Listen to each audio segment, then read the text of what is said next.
नमस्कार, स्वागत है एलएनएम नोट्स में। पिछले वीडियो में हम लोगों ने एंड्रयूज एक्सपेरिमेंट के बारे में देखा था, क्रिटिकल कांस्टेंट क्या होता है वो देखा था। अब हम लोग जो है वो थोड़ा सा आगे बढ़ते हैं। उसके बाद ये टॉपिक जो है वो बहुत ही छोटा सा टॉपिक है, इसमें ज़्यादा कुछ करना नहीं है। इसके साथ कुछ अटैच करके पूछा जाएगा क्वेश्चन। ये अकेला क्वेश्चन जो है वो नहीं पूछा जाएगा। ये जो है वो ना कि 5 नंबर के लिए है और ना ही ये 10 नंबर के लिए, ये 2-3 नंबर के लिए है, जिसको किसी क्वेश्चन के साथ अटैच करके पूछा जाएगा। ये अगर 5 नंबर में भी पूछ दिया जाता है तो कोई दिक्कत नहीं है, आप ये लिख सकते हैं। इस टॉपिक का नाम है वीरियल कॉफिशिएंट। अब इसको असली प्रोनाउंसिएशन कैसे करते हैं, अगर आप यूट्यूब पर सर्च कीजिएगा या फिर खुद से भी पढ़ते हैं तो देख लीजिएगा, जो स्पेलिंग लिखा हुआ है ठीक से। वीरियल कॉफिशिएंट है। अगर आप इसको और डिटेल में देखना चाहते हैं तो डिटेल में टॉपिक सर्च कर लीजिएगा। हम लोग जो है वो फिलहाल और कंफ्यूज नहीं होना है, वीरियल इक्वेशन जो है वो सब टॉपिक जो है वो अलग हो जाता है। वीरियल कॉफिशिएंट ही हम लोग यहाँ पे डील करने वाले हैं। तो पिछले वीडियो में हम लोगों ने एंड्रयूज का एक्सपेरिमेंट देखा हुआ था। इस तरह से जो है वो और भी कुछ काम किया गया था। आइडियल गैस के इक्वेशन की तरफ जो काम चल रहा था उसमें बहुत सारे काम जो है वो बहुत सारे फिजिसिस्ट साइंटिस्ट के द्वारा जो है वो बहुत सारे काम किया गया था, रिसर्चर्स के द्वारा। तो अब बात ये था कि सबका कंक्लूजन क्या निकल के आ रहा था कि जो हमारा P V is equal to constant है, P V is equal to जो कांस्टेंट है, यानी कि हमारा जो आइडियल गैस इक्वेशन है या फिर बॉयल्स लॉ, चार्ल्स लॉ, सारे मिल के जो है वो एक तरह से P V is equal to n R T आता है या P V is equal to R T आता है। तो ये इस इक्वेशन को, जो कोई भी गैस जो है वो इस इक्वेशन को फॉलो नहीं कर रहा था, सिर्फ कुछ कंडीशन को छोड़ के, मतलब कुछ ही कंडीशन पे गैस जो है वो P V is equal to R T या फिर आइडियल गैस को जो है वो फॉलो कर रहा था। इस क्रम में इसी प्रोसेस में आगे बढ़ते हुए कैम्बरलिंग ओन्स नाम का जो है वो एक व्यक्ति अब जो है वो ऑब्जर्वेशन करता है, और उन्होंने जो रियल गैस का जो एक्सप्रेशन दिया, कि उन्होंने कहा कि इस एक्सप्रेशन से, ये एम्पेरिकल इक्वेशन जो है, इसको यूज करते हुए हम लोग बिहेवियर ऑफ रियल गैस को रिप्रेजेंट कर सकते हैं, एक्सप्रेस कर सकते हैं। तो अब ये है क्या? अब ये इक्वेशन तो आपको यहाँ पे दिखे रहा होगा, P V is equal to A plus B P plus C P square दिया हुआ है प्लस डी पी क्यूब दिया हुआ है। आगे बढ़ते जाइएगा तो E P plus two the power 4 हो जाएगा, फिर टू द पावर 5 हो जाएगा, ऐसे करके आगे जो है वो बढ़ता हुआ चला जाएगा। ठीक है, इसमें जो A B C D E F G H जो ये सब जो आते हुए चला जा रहा है, ये सब क्या है? कांस्टेंट है। किसी गिवन टेम्परेचर पे एक कांस्टेंट है, और ये कांस्टेंट और ये डिपेंड करता है किस पे? नेचर ऑफ गैस पे। ठीक है, ये सारा चीज़ जो है वो एक कांस्टेंट है किसी गिवन टेम्परेचर पे, जो कि किसी गैस के नेचर पे डिपेंड करता है, और इसको ही हम लोग बोलते हैं वीरियल कॉफिशिएंट। अब वीरियल का मतलब क्या होता है? तो VIRIAL। अब इसका मतलब होता है फोर्स। ये लैटिन वर्ड है जिसका मतलब होता है फोर्स। इसको सर्च करके देख लीजिएगा, गूगल कर लीजिएगा एक बार कंफर्म करने के लिए। तो वीरियल जो है एक लैटिन वर्ड है जिसका मतलब होता है फोर्स। तो ये तो आपको समझ में आ गया होगा। अब इसी हिसाब से आप याद रख सकते हैं, ऐसा नहीं, कंफ्यूज नहीं हो जाना कि ये किसी आदमी के नाम पे रखा होगा। तो आप एक बार चेक कर लीजिएगा, वीरियल जो है वो एक लैटिन वर्ड है और उसका मतलब होता है फोर्स, तो वो आप कंफर्म हो जाइएगा। ठीक है, तो ये एक एम्पेरिकल इक्वेशन है। बहुत सारा इक्वेशन आया था, एम्पेरिकल, नॉन एम्पेरिकल, ऐसे टाइप का जो है बहुत सारा इक्वेशन आया था, जिसमें ये एक एम्पेरिकल इक्वेशन है, जिसको इन्होंने कहा था कि इस इक्वेशन से हम लोग रियल गैस बिहेवियर को एक्सप्रेस कर सकते हैं।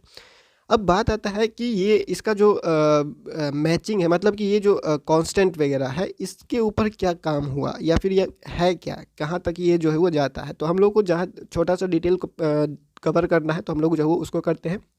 तो सबसे पहले ये जो कांस्टेंट सब है, ये जो कांस्टेंट है A B C D E F G H, जो आगे चलते हुए चला जाएगा, तो पहला जो कोफिशिएंट है, इसको फर्स्ट वीरियल कोफिशिएंट कहा जाएगा। पूरा जो है जितना भी कांस्टेंट होगा सबको वीरियल कोफिशिएंट कहा जाएगा। लेकिन पहला जो है ए है, तो ए को कहा जाएगा फर्स्ट वीरियल कोफिशिएंट। फिर बी है तो बी को कहा जाएगा सेकंड वीरियल कोफिशिएंट। सी है तो सी को कहा जाएगा थर्ड वीरियल कोफिशिएंट। फिर डी है तो डी को कहा जाएगा फोर्थ वीरियल कोफिशिएंट। ठीक है, तो इस तरह से आगे जो है वो चलता हुआ चला जाएगा। अब ये ऑर्डर जो है A B C D E F G का जो ऑर्डर चल रहा है, ये ऑर्डर चल रहा है डिक्रीजिंग ऑर्डर में।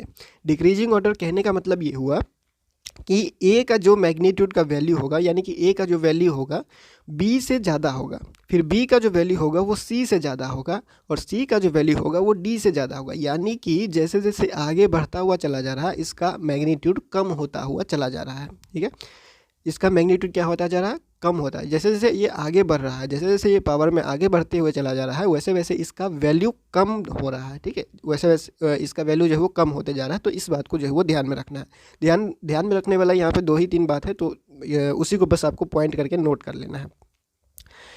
अब हम लोग बात कर लेते हैं कि P इजिकल टू 0 पे, यानी कि P इजिकल टू 0 कर देते हैं, P इजिकल टू 0 कर देते हैं, तो ये टर्म 0 हो जाएगा, ये टर्म 0 हो जाएगा, ये टर्म 0 हो जाएगा, ठीक है, तीनों टर्म 0 हो गया। बचेगा क्या? PV इजिकल टू A बचेगा, PV इजिकल टू A, सिर्फ PV इजिकल टू A बचेगा। अगर हम लोग को इसको रिड्यूस करना है, क्या किस में, अगर ये रिड्यूस होगा आइडियल गैस इक्वेशन में, तो आइडियल गैस इक्वेशन क्या होता है? PV is equal to RT।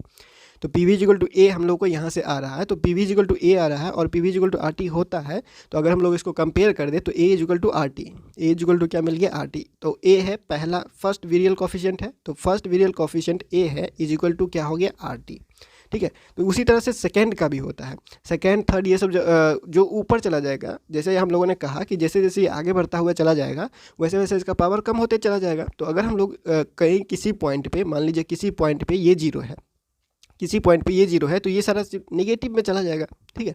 तो अगर हम लोग इधर को चीज़ को नेगलेक्ट करते हुए चले जा सकते हैं, क्योंकि इसका वैल्यू छोटा है, तो जितना छोटा वैल्यू होगा उसको हम लोग नेगलेक्ट करते चले जाएंगे, ठीक है। तो इस तरह से आपको ये ध्यान में रखना है। आगे बढ़ते हैं बी के लिए। तो the second virial coefficient B is particular important for all gases, it varies in a similar way and at low temperature and at very low temperature. तो अब जैसे टेम्परेचर कम है, ठीक है, तो कम टेम्परेचर पे जो सेकेंड वेरियल कोफिशिएंट बी है, यानी बी का वैल्यू जो है कम टेम्परेचर पे बी का वैल्यू जो है वो निगेटिव रहेगा, 0 से कम रहेगा। और जैसे जैसे हम लोग बढ़ाते रहेंगे, टेम्परेचर बढ़ाते हुए जाएंगे, वैसे वैसे बी का वैल्यू जो बढ़ता हुआ चला जाएगा। यानी बी का जो है सेकेंड वेरियल कोफिशिएंट का वैल्यू, बी का वैल्यू जो है वो कम टेम्परेचर पे कितना रहेगा? 0 से कम, यानी कि निगेटिव रहेगा, निगेटिव साइड रहेगा। जैसे जैसे टेम्परेचर बढ़ा रहे हैं वैसे वैसे ये 0 को पार करते हुए पॉजिटिव हो जाएगा, मतलब वैल्यू इसका बढ़ते हुए चला जाएगा, ठीक है। तो ये आपको याद रखना है, ये पॉइंट हो गया इन दोनों के लिए। अब इसी पॉइंट पे, अब बी जिस पॉइंट पे 0 हो जाएगा, बी जिस पॉइंट पे 0 होगा, यानी कि जो सेकेंड वेरियल कोफिशिएंट जिस टेम्परेचर पे 0 होगा, सेकेंड वेरियल कोफिशिएंट जिस टेम्परेचर पे 0 होगा उसको बॉयल्स टेम्परेचर कहेंगे या फिर बॉयल पॉइंट कहेंगे। बॉयल्स टेम्परेचर या फिर बॉयल पॉइंट। बॉयल्स टेम्परेचर क्या हो गया? जिस टेम्परेचर पे बी यानी कि सेकेंड वेरियल कोफिशिएंट 0 होता है उस टेम्परेचर को बॉयल्स टेम्परेचर या फिर बॉयल पॉइंट कहेंगे। और लो प्रेशर पे ये इस कंडीशन में जो है वो बॉयल्स लॉ फॉलो किया जाता है हर गैस के द्वारा, ठीक है। तो ये हम लोगों को ये पॉइंट याद रखना है। आगे बढ़ते हैं। तो ये सारा चीज़ वही चीज़ लिखा गया है यहाँ तक वही है और ज़्यादा कुछ है नहीं। यहाँ पे वही है, PV इजिकल टू कॉन्स्टेंट है, A इजिकल टू RT लिख दिया गया है और कुछ नहीं है। And the Boyle's law is obey किया जाएगा। अब लॉ प्रेशर पे अलग अलग तरह का लॉ प्रेशर है, तब जैसे जैसे प्रेशर बढ़ते हुए जाएगा वैसे वैसे इसका जो है वो ये भटकता हुआ जाएगा, उस इक्वेशन को ओबे नहीं करेगा। जैसे जैसे प्रेशर लो रहेगा, मतलब कि जितना लो प्रेशर उतना हाई एक्यूरेसी रहेगा फॉलो करने का इस इक्वेशन का, ठीक है। तो यहाँ पे equation moderate and low pressure के लिए भी इक्वेशन लिखा हुआ है, यानी कि आगे वाला जो पॉइंट है, आगे वाला जो वैल्यू है उसको नेगलेक्ट कर दिया गया है और बचेगा सिर्फ हमारे पास ये। ठीक उसी तरह से आगे भी बढ़ते हैं। B इजिकल टू 0 है बॉयल्स टेम्परेचर पे, ये हो जाएगा हमारे पास, ठीक है, ये बॉयल्स टेम्परेचर पे है।